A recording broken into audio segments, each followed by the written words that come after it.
Hello dear students, इस video में हम सीपीसी का एक मेंस का आंसर करेंगे। हमारा क्वेश्चन है when and how a decree of any foreign court can be executed. Section 44A CPC deal with the execution of decree passed by court in a reciprocatory territory.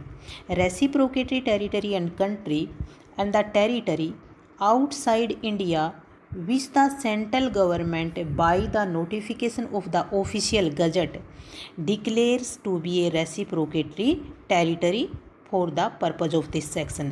इस section के purpose के लिए central government notification द्वारा जारी करती है कि कौन सी टेरिटरी रेसिप्रोकेटरी टेरिटरी होगी। In such like a case certified copy of a decree of any reciprocating territory to be filed before the district court। किसके सामने फाइल की जाएगी? डिस्ट्रिक्ट कोर्ट के सामने। Such a decree to be executed in India as if it has been passed by the district court. कैसे execute किया जाएगा? जैसे वो डिस्ट्रिक्ट कोर्ट द्वारा पास किया गया हो। The provisions of section 47 shall as from the filing of the certified copy of the decree apply to the proceeding of the district court executing a decree under this section. इस section के तहत decree को execute करते हुए section 47 के सारे rule apply होंगे। Section 47 of the CPC. Next है district court is empowered to refuse execution of any such decree if it is shown to the satisfaction of the court that decree fall within any of the following exceptions specified clause A to F of the section 13।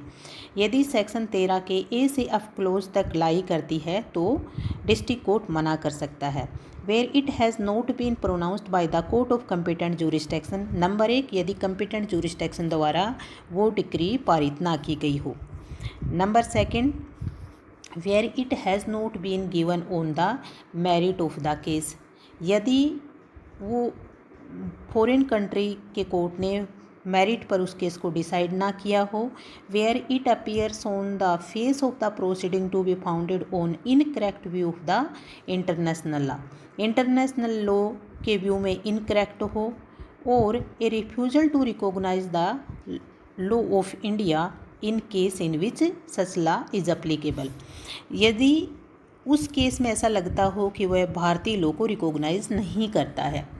Where the proceeding in which the judgment was obtained are opposed to the natural justice. यदि वो natural justice को oppose करता हो। Next, where it has been obtained by the fraud द्वारा लिया हो। Where it sustains a claim founded on a breach of any law in force of India।